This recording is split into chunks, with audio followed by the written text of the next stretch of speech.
Korban cinta demi yang kita cintai. Pengorbanan antar suami istri, istri kepada suami, suami kepada istri, itu juga bagian daripada untuk dekat dengan Allah Subhanahu wa ta'ala. Asalkan antar suami istri proses perjalanan itu sesuai dengan bil ma'ruf, kata-kata Al-Quran, wa ashiruhunna, perlakukan pasanganmu dengan ma'ruf. Yang selalu bikin cinta hanyalah satu. Yang selalu bikin cinta hanya Alvito. Assalamualaikum warahmatullahi wabarakatuh. Waalaikumsalam warahmatullahi wabarakatuh. Bismillahirrahmanirrahim. Alhamdulillahirabbil alamin. Wassalatu wassalamu ala asyrofil anbiya wal mursalin wa ala alihi wa sahbihi wa dzurriyyatihi ajmain, amma ba'd. Faqad qala ta'ala a'udzu billahi minasy syaithanir rajim. La yanalallaha luhumuha wala dima'uha walaki yanaluhu taqwa minkum. Sadaqallahul azim. Kaum muslimin, pendengar, khususnya pengagum Al-Fikar di program Ngaji Katresnan. Alhamdulillah, kita bersyukur pada pagi hari ini ditakdirkan Allah untuk bisa berkegiatan thalabul ilmi, nulai ilmu tentang apapun, khususnya ilmu tentang kehidupan rumah tangga. Mudah-mudahan kita semuanya sehat, mudah-mudahan keluarga kita semuanya juga sehat, sehat lahir dan batin. Amin, amin, amin ya rabbal alamin. Hari-hari ini adalah momen ya, di mana umat Islam sedang merayakan hari raya Idul Adha. Adha itu adalah hari raya kurban. Adha itu sembelihan yang dikorbankan ketika hari raya. Nah, ini termasuk hari tasyrik yang kedua.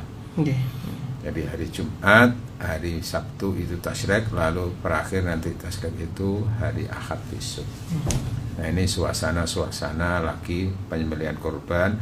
Cuman umumnya itu pelaksanaan penyembelihan korban itu hari Kamisnya setelah sholat hari raya. Langsung itu ya. Cuman di kami karena kekurangan tenaga jagalnya tadi itu, sehingga disepakati oleh teman-teman pengurus itu untuk dilaksanakan penyembelihan itu hari ini. Masya Allah. Nah, lalu dari hal ini ada pelajaran yang kita bisa peroleh. Ibadah kurban itu kan melakukan suatu ibadah yang menyebabkan kita itu dekat. Kurban itu kan upaya supaya dekat. Pertama, dekat dengan orang-orang yang menerima kurban itu. Ya gitu ya, karena merasa berterima kasih mendapatkan bagian dari daging kurban. Lalu yang kedua, intinya adalah dekat dengan Rasul, dekat dengan Allah. Nah, untuk dekat dengan manusia, untuk dekat dengan Rasul, untuk dekat dengan Allah itu diperlukan upaya aktivitas yang menyebabkan dekat dengan mereka, Rasul dan dekat Allah itu. Nah, wujud supaya dekat dengan Rasul dan Allah itu wujudnya adalah mengorbankan sesuatu yang kita cintai. Nah, sesuatu yang kita senangi, sesuatu yang kita cintai dalam rangka untuk memperoleh cinta dari yang kita tuju, yang hakiki, yaitu cinta Rasul dan cinta Allah. Makanya di surat Ali Imran ayat 92 Allah menyatakan, a'udzubillahi minasyaitonirrajim, lan tanalul birra hatta tunfiqu mimma tuhibbun fama tunfiqu min syai'in fa innallaha bihi alim. Sadaqallahul azim. Lan tanalul birra, kamu tidak akan memperoleh tingkatan kebaikan, ya, tingkatan satu kebaikan di hadapan Allah, hatta tunfiku, sehingga kamu itu mau menafkahkan sesuatu, menginfakkan sesuatu, mensedekahkan sesuatu, mimma tuhibbun, dari hal-hal yang masih kamu sukai, dari hal-hal yang kamu senangi. Wa ma tunfiqu min syai'in, dan apapun yang kau nafkahkan, yang kau infakkan, yang kau sedekahkan, fa innallaha bi alim, sesungguhnya Allah itu tahu. Nah, kata-kata kamu tidak memperoleh nilai kebaikan dan kedekatan dengan Allah sehingga kamu itu menafkahkan, tunfiqu mimma tuhibbun, menafkahkan sesuatu dari apa yang kamu sukai. Karena beda nilainya menafkahkan sesuatu yang sudah tidak berarti baginya dibanding dengan kita menafkahkan sesuatu yang masih kita sukai dan kita senangi, masih itu. Masya Allah, ya. Ya sama-sama menafkahkan, tapi kan nanti nilainya nafkah itu tergantung seberapa orang itu masih membutuhkan sesuatu itu atau tidaknya. Masih dianggap ada nilainya atau tidaknya tadi. Nah, kalau ngasihkan sesuatu yang sudah tidak laku, tidak bisa dipakai oleh dirinya, dikasihkan orang lain, itu ya tentu selama masih bisa dipakai orang lain itu ya bisa saja. Tapi nilainya kan beda dengan sesuatu yang kita sebetulnya masih suka, kita masih bisa memakainya, dan orang yang menerima pun bisa menggunakan dan baik dan merasa senang juga. Nah, di situ. Nah, akan hubungannya, akan halnya dengan suami istri. Jadi makna berkorban cinta demi cinta itu secara bersama-sama diajarkan dalam satu keluarga itu mau juga mengikuti sunnah Nabi Ibrahim, sekaligus itu sunnah Rasul. Ketika Allah bercerita tentang proses pengorbanan Ismail, penyembelihan Ismail itu kan, lalu ada ayat di ayat 108 kalau nggak salah, Allah berfirman, wa tarakna alaihi fil akhirin, ya. Dan aku tinggalkan cerita penyembelihan Ibrahim, penyembelihan Ismail itu fil akhirin, untuk umat-umat yang akhir. Nah, umat yang akhir itu kan ya umatnya Nabi Muhammad SAW. Padahal ini sudah ribuan tahun sebelumnya Nabi Muhammad ini. Kisahnya Ibrahim itu terus diungkap oleh Al-Quran, sehingga kejadian seperti ketika dalam waktu yang dekat sebelum Rasulullah Muhammad lahir itu. Tapi sudah lama. Sudah lama. Lama sudah. Ibrahim kan termasuk nabi yang katakanlah periode-periode awal termasuk begitu ya. Habis dari Ibrahim kan penurunkan nabi-nabi berikutnya itu mulai dari Nabi Ishak terus, sehingga muncul istilah Bani Israel itu kan dari situ. Nabi Ismail ini baru kemudian Nabi Muhammad ini yang dari keturunan Ismail. Ya udah lama. Maka aku tinggalkan kisah perjalanan Ibrahim dan Ismail dalam hal penyembelihan itu untuk umat yang akhir nanti.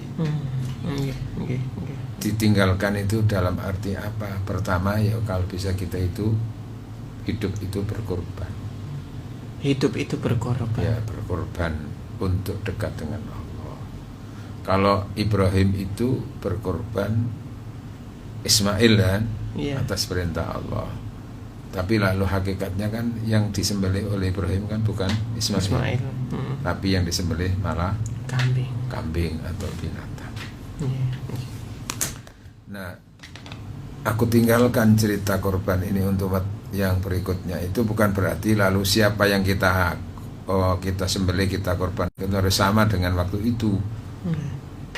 Kan sudah diganti dengan kambing. Ya berarti yang kita laksanakan setelah Ibrahim dan Ismail tadi itu untuk Nabi Muhammad itu wujudnya adalah penggantinya. Wa fatainahu bidzibhin adzim, dan aku tebus Ismail dengan binatang sembelihan yang gemuk, yang besar. Nah, akhirnya sekarang itu sebagai sunnah Ibrahim, sunnah Rasul, korban itu pakai binatang. Nah, binatang itu apa itu? Yang dijadikan korban itu adalah unta, alternatifnya kemudian pilihannya adalah sapi atau kerbau, ya gitu ya. Kemudian yang kecil itu adalah tingkatan kecil itu adalah kambing. Keledai gitu ya. Walaupun ada sebagian orang itu yang memulihkan apa itu korban pakai ayam. Cuman nggak laku kan sekarang itu. Berarti minimal yang ada itu adalah kambing. Nah, sesuatu yang kita korbankan ini kan sebetulnya kan sesuatu yang sebetulnya kita sukai, kita senangi. Maka semakin sesuatu itu berharga bagi kita, semakin mahal bagi kita, lalu kita korbankan, tentu nanti nilainya korban itu seberapa dihubungkan dengan seberapa kita sebetulnya senang, seberapa kita cinta kepada barang itu, sebetulnya seberapa kita suka terhadap nilai korbannya tadi itu. Tentu satu secara lahiriah itu nilai korban orang yang mengorbankan binatang senilai 20 juta umpamanya, dan ada orang yang berkorban binatang yang sama tapi nilainya itu 35 juta. Tentu itu berbeda juga ya nilainya gitu. Dari sisi kuantitasnya kan begitu. Iya, lebih banyak gitu ya. Kono iso 35 regane, kono 40 nang kene selawe, kene 20, tentu beda. Iya. Karena hubungannya seberapa dia suka dan senang terhadap nilai harta itu kan gitu tuh. Kan akhirnya nanti walai manda nek disedekahno 20 kan berarti 35 kan saya sisa 15. Nah, lumayan 15 kan tiku pentol bakso kan ngono. Tapi tetap bagi orang itu ya sudahlah, ini untuk urusannya dengan Allah kok. Kita masuk iman-iman apa sing 35, nah gitu kan kita. Namun juga nilai pengorbanan kita itu ditentukan oleh kadar kondisi yang menyelimuti orang yang berkorban itu. Seperti apa itu? Sehingga nanti bukan semata-mata dilihat dari harga mahalnya, tapi juga dilihat dari sisi seberapa orang itu merasa berat dengan berkorban seperti itu. Kenapa? Karena posisi ekonominya dia orangnya yang pas-pasan. Sehingga itu berlaku ketentuan qad sabaqat dirhamun mi'ata dirhamin.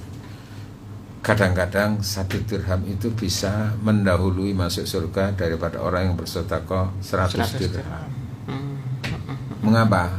Ya karena yang 100 itu dari orang yang kaya, duitnya banyak, usahanya lancar. Sehingga 100 dirham bagi mereka itu tidak ada regane.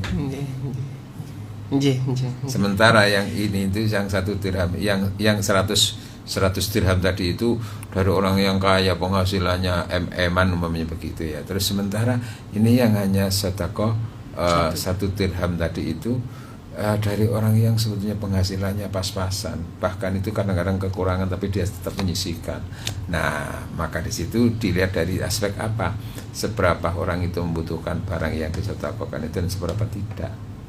Seberapa berat ketika dia harus mengorbankan sesuatu dan seberapa tidak gitu. Akhirnya juga hubungannya dengan kemampuannya.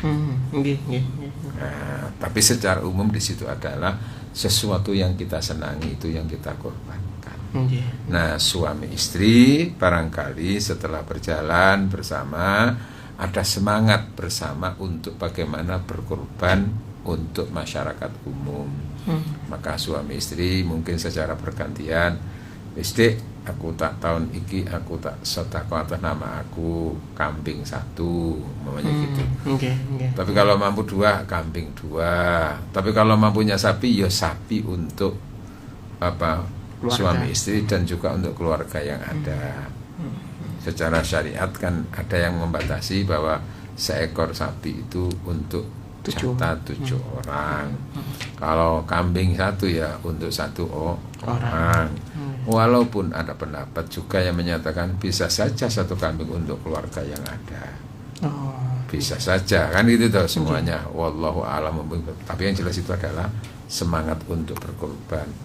Nah, oleh pasangan suami istri sesuatu yang dikorbankan tadi dalam bentuk mungkin diberikan kambing, diberikan sapi. Nah, itu kan ada nilainya sapi itu. Antara sekarang itu antara 20, 30, 35 bahkan sampai 100 juta. Kan? Tergantung. Nah, ini kan juga sesuatu yang disukai oleh pasangan suami istri itu, duit sakmono iku. Malah dikorbankan. Tapi ya itulah. Ketika ia sebetulnya masih adanya eman tadi itu barang yang dimiliki, tapi karena motivasi supaya mendapatkan cinta yang lebih tinggi, cinta dari Allah, maka sepakat. Ya wis sing iki adik. Seperti di masjid kita, di Masjid At-Taqwa itu kan juga tergantung paket ada yang patungan itu yang 3.500.000 per orang, ditambah dengan ukur sampai kan gitu toh. Untuk proses pengelolaan daging itu loh, perlu penyembelihan, perlu bayar jakal dan sebagainya itu kan. Itu berbeda ya? Iya, nanti ada yang 3 juta, ya antara 35 sampai 3.500.000 ada yang 3 juta tadi itu. Kumpulkan, dikumpulkan paket yang 3 jutaan kan ketemunya uang 21. Nah, nanti di situ berarti yang seharga itu. Kalau yang paketnya 3.500.000 kan nanti paketnya dikalikan 7 kan ketemu 24 juta. Ya tergantung akhirnya sesuai dengan nilai yang diberi itu. Nah, antar suami istri juga termotivasi bersama-sama untuk menyisihkan rezeki yang sebetulnya ia senangi, ia sukai tadi itu untuk dibelikan seekor ternak, sapi atau kambing lalu disembelih atau diserahkan panitia itu. Semangat seperti itu namanya semangat berbagi, mengorbankan sesuatu yang kita sukai demi untuk mendapatkan kesukaan yang lain, demi untuk mendapatkan kecintaan Rasul dan Allah dan cinta dari orang-orang yang mendapatkan bagiannya itu. Nah, kemudian sekarang fokusnya adalah antar suami istri itu sendiri. Maka sering kita dengar cinta itu perlu pengorbanan. Ya. Sering. Cinta itu perlu pengorbanan. Pengorbanan dari siapa? Ya pengorbanan dari pasangan untuk pasangannya. Pengorbanan seorang suami untuk istrinya. Pengorbanan istri untuk suaminya. Walaupun bukan berarti lalu suami itu membeli kambing untuk niat ini korban supaya dimakan oleh istri. Nah itu, tapi umum itu. Ya bisa juga aplikasinya adalah suami yang memiliki rezeki lebih tadi itu membelikan seekor kambing atau ikut patungan tapi diniatkan untuk istrinya. Katakanlah ini dengan panitia, lho Pak, kanggo sampean dhewe ta nama iki kan enggak ke istriku aja. Ya kan itu. Jadi sing ngetokno duit sing lanang tapi nanti atas namanya untuk korban itu untuk yang perempuan, istrinya. Iya kan bisa begitu. Atau secara pergantian nanti itu wujud seperti itu. Atau perkorban itu dalam arti apa yang menjadi kepentingan suami, apa yang disenangi suami itu direlakan supaya untuk mendapatkan kesenangan istri, untuk mendapatkan ridho dari istri. Ya kan? Termasuk akhirnya waktunya. Sebetulnya dia waktunya itu maunya mestinya begini. Ya untuk katakan mungkin kesempatan mestinya istirahat, namanya itu kan haknya kan. Tapi karena kepentingannya itu untuk istri tadi itu akhirnya ya sudah aku tak. Nah, sebagaimana orang tua kan begitu, istri juga sering mengorbankan waktunya untuk suami, mengorbankan waktunya untuk anak. Ya seperti gitu itu. Berarti apa? Mengorbankan sesuatu yang kita sebetulnya kita senangi, kita sukai, ya intinya istirahat dengan nyaman kan kita sukai. Iya. Tapi demi kepentingan pasangan kita relakan sementara, kita kuatkan, gak ngantuk aku sakjane ngono ya sakjane ngantuk iki tapi bojoku kurang teko ya semua tak tunggu nih kene mbek opo kono. Mbek maca Quran atau apa itu mungkin sementara komunikasi melalui HP atau apa itu ya bisa saja. Dalam rangka untuk nanti bagaimana ketika suami datang itu dia bisa menyambutnya, bisa itu kan beda nanti nilainya. Seorang laki-laki itu terus ketika datang terus ada istri nyambutnya datang, niku yo siji. Ya. Atau kalau sekiranya tidak bisa karena ada aktivitas tertentu, ya memberitahu kan gitu. Yang kadang-kadang lebih tersinggung itu ketika suami datang, istri juga ada, tapi istri itu fokus kepada kesenangannya sendiri. Di depan TV, HP-an karena asik dengan HP-nya, dengan ini. Suami datang itu tidak tahu menau. sampai suaminya ke kamar kecil, sampai mandi, sampai itu kadang-kadang itu istri itu masih terus saja dengan main asik dengan dirinya sendiri dengan HP tadi itu. Itu kan akhirnya kan suami itu merasa terabaikan. Iya, betul. Iki yo opo wong lanang teko kok terus ditinggal kaya. Nah, ini itu berarti ketika itu istri tidak mengorbankan kepentingannya demi suami. Iya. Nah, gitu loh ya. Terus berikut itu juga ketika seorang suami itu dari aktivitas kan juga memungkinkan dia mungkin waktu itu dapat rezeki, dapat uang. Idealnya kan ketika itu kan diserahkan kepada istri yang sudah ada di rumah yang menunggunya itu. Tapi kadang-kadang kan tipek dewi gak menengahi. Iya kan? Iya. Disak-saki dewi ketika. Nah, ini kan berarti apa? Tidak mengorbankan hasil kerjanya itu untuk istri. Masyaallah. Jadi berlaku lan tanalul birra hatta tunfiqu, kamu tidak memperoleh kebaikan yang hakiki di hadapan Allah kecuali kamu juga memberikan apa yang kamu senangi. Itu juga berlaku secara individu, suami itu senang dengan uang yang banyak. Tapi apakah senang uang yang banyak itu untuk dirinya sendiri ataukah untuk istri? Nah, gitu loh ya. Sehingga ada yang ketika sudah punya uang banyak itu ya untuk dinikmati sendiri. Masyaallah. Nah, istrinya ya dikasih sekedarnya lah, kepantes-pantesan. Kadang-kadang gitu. Bahkan kadang-kadang nggak dikasih. Iya. Ondolek dhewe. Oh, mangan-mangani dhewe kok teko aku. Ya sekon ndolek dhewe ngono lah. Ono model. Iya. Itu berarti tidak mengorbankan apa yang ia miliki. Padahal mestinya pernikahan itu kan begitu, saling berkorban kedua. Termasuk kemungkinan waktu tadi istrinya mestinya jam istirahat, tapi berhubung suami itu belum datang, ya sebisa mungkin aku tak tunggu dulu lah, gitu. Atau tidak keluar kemana-mana dulu, ya. Maka kalaupun sekiranya itu karena sesuatu yang sangat penting untuk keluar, itu paling tidak bisa komunikasi. Mas, aku sepurane Mas, aku iki kok PE jenengan pas rawuh, saya masih di sini karena ada kegiatan malam pagi tadi itu belum sempat ini, aku sepurane. Ngono kan siji, Pak. Daripada ketika menengahi terus ketika datang nggak ngerti di mana ini istri. Muka-muka lawang dhewe terus kayak ngombe-ngombe dhewe terus jeding terus gak ngerti beritanya. Tapi kalau sudah ngerti kan lebih enak gitu. Tapi istri yang sholihah itu akan lebih fokus, aktivitasnya itu dihubungkan dengan kira-kira apa suami itu gitu. Makanya kan ada istilah ISIS. Napa itu kayak ISIS? ISIS itu boleh wong wedok iku dasteran iku ya ndak. ISIS itu istri sholihah idaman suami. Masyaallah. Nah, mengukur kesolehan seorang istri itu pertama ya tentu dilihat dari aspek ibadah wajibnya dengan Allah. Ibadah wajibnya itu tadi. Salatnya, puasanya. Nah, makanya Rasul kan menyatakan idza shallatil mar'atu khamsaha. Ketika seorang wanita itu sudah melakukan sholat 5 waktunya itu, wajib-wajibnya itu lah ya. Karena itu yang tidak boleh diganggu gugat. Wa shamat syarha, dan puasa wajibnya di bulan Ramadan itu juga dilakukan. Wa hafizat farja, dan ia mampu menjaga kemaluannya, artinya tidak berbuat serong, tidak berbuat zina.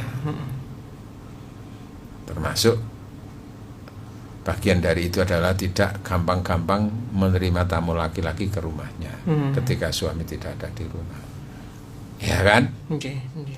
Itu bagiannya menjaga farjinya, juga menjaga kemaluannya, menjaga auratnya. Wa ata'at zaujaha, lalu dia taat pada suaminya. Nah, gitu ya.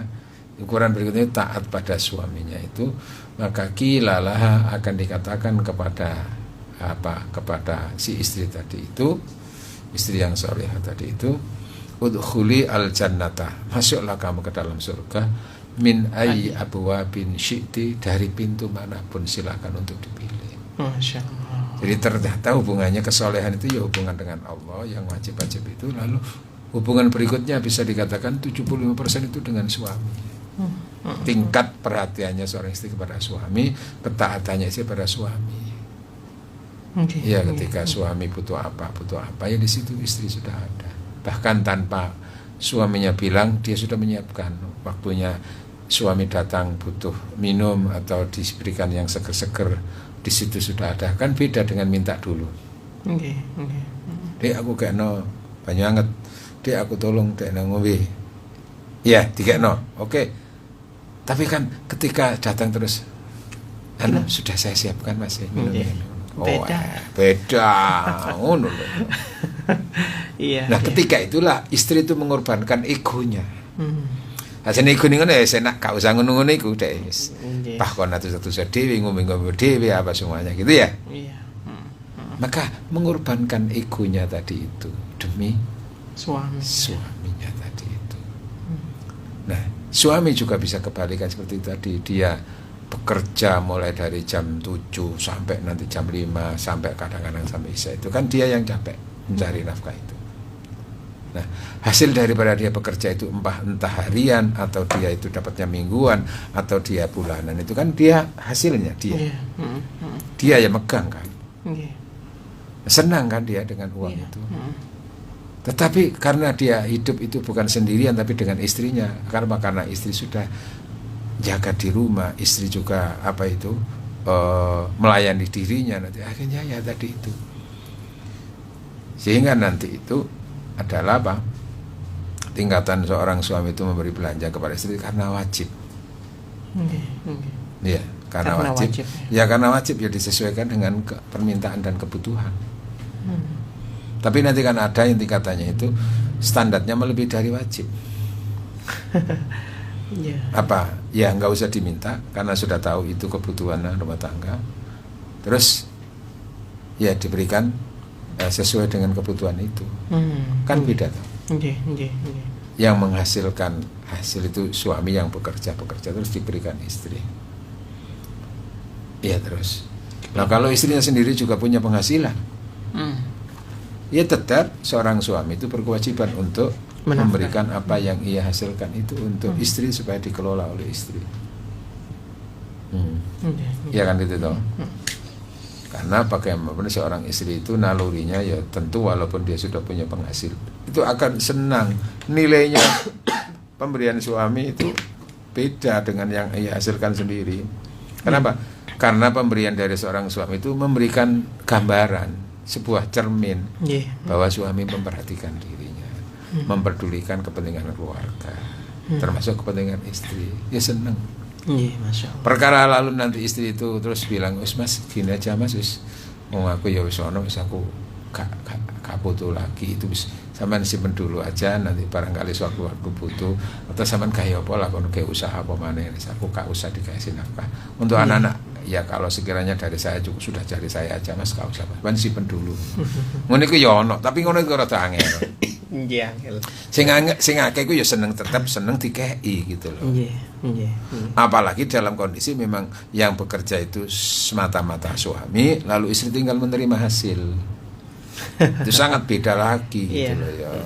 Masya gitu. Allah. Dan memang itu sebetulnya arahnya itu adalah istri itu yang menerima hasil dari para suami tadi itu. Nah, cuman nanti kebalikannya ketika dia itu sudah, ketika suami itu sudah nyungsang jempalik di luar ya, mulai pagi ini sampai pulang sampai ingat terus nanti menghasilkan sesuatu, itu kan untuk kepentingan istri juga hasilnya gitu loh. Nah ketika itu lalu si istri itu kan, ya Allah suami saya begini juga untuk saya, untuk keluarga, maka sebisa mungkin aku juga akan memberikan apa yang dibutuhkan suami saya. Lo ngono enak, saling mensupport. Sehingga suami itu juga punya ego, istri punya ego, punya kesenangan-kesenangan, tapi ketika kesenangan itu berbenturan dengan kepentingan dan kesenangannya pasangan, maka kesenangan dirinya direlakan. Masya Allah. Itu bisa bagian dari berkorban cinta. Artinya sesuatu yang sebetulnya kita sukai, kita senangi, tapi demi cinta, demi istri. Nah, kolaborasi antara suami memberi kepada istri, istri memberi kepada suami, suami berkorban untuk kepentingan istri, istri berkorban untuk kepentingan suami, itu semuanya akan dilihat dan dinilai oleh Allah. Loh, gitu loh akhirnya itu. Yang memberikan penilaian kan Allah melalui malaikat. Wah, ini suami yang luar biasa. Apa yang dihasilkan itu untuk istrinya. Makanya ada istilah mawaddah warahmah. Mawaddah itu sebetulnya kan cinta lebih cenderung itu nafsu, tapi nafsu itu harus disupport dengan pemberian. Nggih. Sehingga nanti mawaddah itu suami memberi supaya mendapat dari istri. Nggih. Istri memberi pada suami supaya dapat dari suami. Suaminya aja. Nah, lalu suami memberi belanja kepada istri supaya dapat pelayanan dari istri. Istrinya tadi. Istri menawarkan diri memberikan pelayanan dari suami supaya dapat belanja dari Suaminya. Tapi nanti tingkatan ada yang bahagianya itu bukan dapat apa dari pasangan, tapi dapat apa dari Allah nantinya. Oh, itu ya tujuannya. Itu yang tinggi itu begitu. Wis apapun wis tak serana sampean, wis terserah sampean niku. Mengharap balasan dari Allah. Walaupun sampean tidak bisa melayani saya, tetap aku memberikan kepada sampean. Karena kenapa? Karena bahagiaku ketika aku membuat dirimu bahagia. Masya Allah. Atau kemungkinan suami itu karena ada halangan tertentu, biasanya itu belanjanya sekian, tapi ini karena ada faktor sakit, tapi istri tetap berupaya untuk merawatnya, untuk menjaganya, untuk mensupportnya. Ini bagian daripada wayuk siruna, ia mengalahkan kepentingan dirinya demi pasangannya. Itu tertinggi itu. Nah, kapan-kapan kita bicara tentang mengukur keikhlasan istri. Cinta antar suami istri. Masya Allah. Oke, berkorban cinta demi yang kita cintai. Pengorbanan antar suami istri, istri kepada suami, suami kepada istri, itu juga bagian daripada untuk dekat dengan Allah Subhanahu wa Ta'ala. Asalkan antar suami istri proses perjalanan itu sesuai dengan bil ma'ruf, kata-kata Al-Quran, wa ashiruhunna, perlakukan pasanganmu dengan ma'ruf, itu di situ. Terima kasih semuanya. Ya, baik dulur efektor, kita lanjutkan kembali dulur. Baik ya, ini sudah ada pertanyaan dari dulur efektor. Boleh dibacakan ya, Inji? Oke. Assalamualaikum Ustaz, saya hamba Allah di Sukoharjo. Maaf, temanya kok cocok banget dengan kisah saya. Ada pertanyaan yang pertama, berdosakah menikah atas dasar iba? Jujur, sulit. Terus gimana cara kita agar supaya bisa ikhlas dan ridho menjalaninya? Itu yang pertama ya. Sedang suami kurang mau menerima pendapat orang lain. Yang kemudian, yang kedua, uang belanja pun setiap hari harus minta.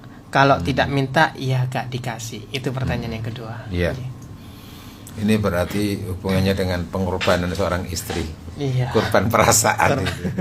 Gak diterima. Jadi pernikahan atas dasar ibah. Ibah itu hanya kasihan aja.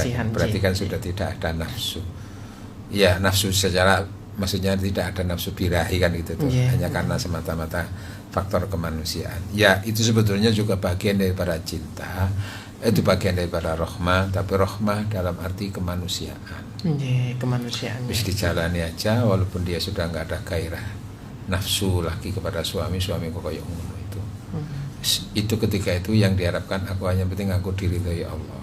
Itu ya. Ya, ketika itu. Itu yang paling artinya tinggi. dia tidak mendapatkan apa yang diharapkan itu dari pasangannya tadi itu. Tapi karena ini sudah halal dan sebetulnya boleh, walaupun sudah nggak ada gairah apapun secara lahiriahnya kepada suami itu, maka ketika itu dia berharap dari Allah, dan itu beda nilainya dengan ketika ia setelah mendapatkan dari suaminya tadi itu. Tinggi nanti penghargaan Allah itu kepada orang-orang yang yang dari sisi kepentingan dari pasangannya belum mendapat, tapi dia tetap menjaga dan merawatnya itu, maka dia akan berharap dari Allah. Sehingga Allah itu sempat mengangkat martabat seorang perempuan itu menjadi waliullah, kekasih Allah itu faktornya karena suaminya nggak begitu peduli, ya nggak memberikan nafkah, tapi si istri tetap memperhatikan kepentingan suami tadi itu. Dia juga nggak pernah melawan, nggak pernah menolak, bahkan dia mencari sendiri itu kadang-kadang untuk kebutuhan. Ketika dapat itu bahkan bukan untuk dirinya, tapi untuk suaminya yang tidak kerja. Masya Allah. Wah, itu luar biasa. Nah, ini bisa begitu tuh. Yang penting pokoknya kakean geremengi. Terus artinya kan bisa menyebabkan rontok, mengurangi pahala kan gitu tuh. Yang kedua terkait dengan belanja. belanja tadi kalau tidak minta. Nah, ini juga bagian dari sesuatu yang agak menjengkelkan itu. Kadang-kadang. Tapi yang disyukuri itu ketika diminta memberi, kita diminta para memberi itu ya sudah disyukuri. Sebab ada orang itu ketika diminta itu malah marah-marah. Wis tapi saya untung syukur-syukur aku njaluk saya dikei. Bab ono tonggoku iku nek njaluk malah dimarah-marahi suaminya. Nah, itu ya disyukuri. Makanya enggak apa-apa. Disyukuri aja masih gelem memberi. Memang akan lebih nyaman tanpa diminta memberi. Itu suami yang lebih solehan itu toh. Karena itu kan kalau bicara tentang kedermawanan itu kan suami dermawan itu ukurannya memberi kepada istri ketika diminta sesuai dengan kebutuhan. Tingkatan paling dasar, standar itu. Standar ini ya. Tetap disyukuri. Tapi ada tingkatan itu suami sudah tahu ini kebutuhannya istri. Tanpa diminta istri diberikan. Insya Allah wedok ngene iki luwih nyaman, luwih seger.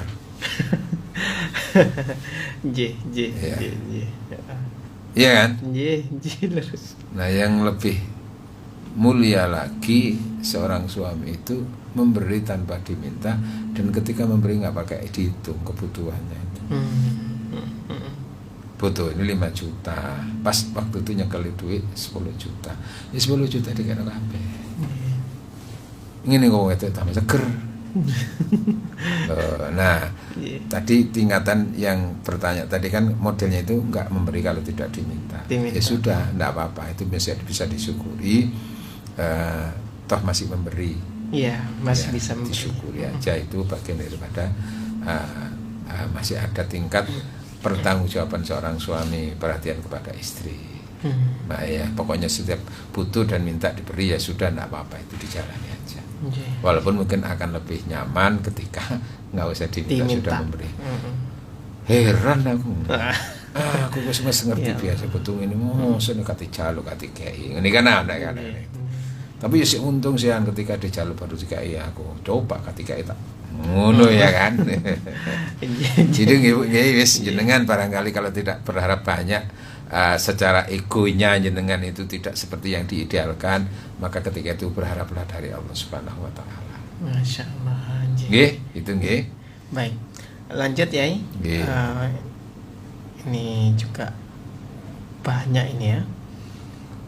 Nah, kita ke pertanyaan dari Ada dari Pak Edi di Stadia. Assalamualaikum, bagaimana kalau istri ogah-ogahan melayani suami maunya 1 minggu sekali dalam tanda kutip berhubungan badan, padahal dia tidak sedang sakit? Ya. Berikutnya. Ya ini tadi itu sebetulnya kan kewajiban seorang istri melayani suami itu kan ketika suami itu meminta, itu tingkatan taat itu situ. Itu tingkatan taatnya. Iya. Makanya kan hadis ayu amroatin, mana istri manapun ketika da'aha zaujuha, ketika suaminya mengajaknya untuk berhubungan suami istri, fa'abat, lalu perempuan itu menolak, la'anat hal malaikat, dia dilaknat oleh malaikat. Nah mungkin ini kasusnya itu mungkin sudah di usia-usia agak lanjut gitu ya. Mungkin perhatian perempuan terhadap persoalan biologis itu kan sudah sangat menurun gitu loh dibanding dengan laki-laki. Itulah makanya ya ada sedikit banyak guyonan iku wong lanang gak iso tuwa. Dalam urusan biologis itu perempuan itu cepet tuwa. Nah, disitulah maka mungkin akhirnya antar suami saling memahami itu. Ya apa suami itu maunya ya setiap saat kepingin gitu loh ya, dituruti. Tapi ini kondisi si istri sudah seperti itu, mungkin ya akhirnya ya paling tidak itu untuk bisa menjaga diri jangan sampai berbuat zina di luar itu minta jatah seminggu sekali. Oke lah, untuk ini hubungannya kan juga dengan kesehatan itu. Ya, kesehatan suami juga itu, kesehatan istri juga sebetulnya itu hubungan intim itu. Nah terus kok istri menolak, kemudian suami itu merasa tersinggung dengan tolakan itu, sementara si suami juga sudah mencukupi kebutuhan dalam rumah tangga, maka istri ini tentu tidak baik. Istri ini bisa dilaknat oleh malaikat. Kenapa? Karena menyebabkan suami tersinggung. Tapi kan ada kadang-kadang itu suami itu minta jatah, minta dilain, tapi nggak tahu kayak belonjo. Meniku yono. Iya, maka banyak, mungkin hadis tadi tidak berlaku model seperti ini. Gitu loh. Apalagi kalau lu mungkin ada kadang-kadang alasannya itu karena istri sendiri yang harus juga cari nafkah. Ya. Akibat dari cari nafkah terus capek sehingga dia aku kuwatek Pak sampeyan niku coba bolak-balik nyuruh njaluk iku wae kan mungkin ngono. Nah, ngono iku ya harus saling mengerti. Nggih, komunikasikan terlebih dahulu juga. Iya, jadi ya tidak boleh semata-mata itu. Nah, yang berkorban tadi itu ya gitu tadi itu mungkin sebetulnya suami itu ya betul setiap minggu tiap penuh sekali tapi kok istri menolak, terus akhirnya dia sabar ya sudah. Semoga tak totong hati ya. Ngono iku akhirnya kok dapat ganjaran dari Allah. Itu juga berkorban juga ya. Iya, berkorban kepentingannya kan demi pasangannya tadi. Iya. Apalagi kalau sedang sakit itu. Memang kalau sedang sakit itu lebih bisa diterima, tapi kalau sehat-sehat nah nolak itu lebih gak terima kan. Iya. Karuan kon loro gak loro lah aku gak dilayani. Nah itu tergantung akhlak akhirnya. Akhlaknya istri itu kayak apa. Sebagaimana kemungkinan si suami itu suami itu sudah kadar memberikan belanja itu ya sudah tidak maksimal, sudah tidak seperti yang diidealkan seorang istri. Tapi istri itu tetap mau melayani walaupun dia sebetulnya capek-capek, tapi dia mau melayani terus walaupun suami tidak begitu memberikan belanja. Itu juga bagian daripada pengorbanan cinta itu. Berkorban demi menjaga cinta pasangan suami istri. Alhamdulillah. Itulah kapan-kapan bicara tentang idealita cinta suami istri. Idealnya ya apa? Dari sisi umur, dari sisi harapan suami kepada istri. Dari sisi harapan istri kepada suami itu kan semuanya ada idealnya itu. Tapi karena realita tidak bisa seperti itu. Cinta antar suami istri, cinta suami istri antara cita-cita dan realita, antara bayangan dan kenyataan. Masya Allah.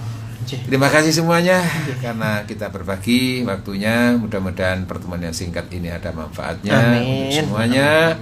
Kami tunggu juga infak daripada Bapak Ibu sekalian untuk kapling surga, karena kebetulan di Masjid Tatabkah menambah kapling lagi untuk pemanjangan. Kalau kemarin kan sebelah kiri walaupun belum selesai, sebelah baratnya itu akan nambah lagi, ada satu rumah yang dijual untuk pengembangan ke depan. Masya Allah. Harganya 750 juta. Kalau yang dulu kan 1,8 M. Nah, ini terus masih berjalan dua-duanya. Terima kasih. Ihdinas siratal mustaqim. Wassalamualaikum warahmatullahi wabarakatuh.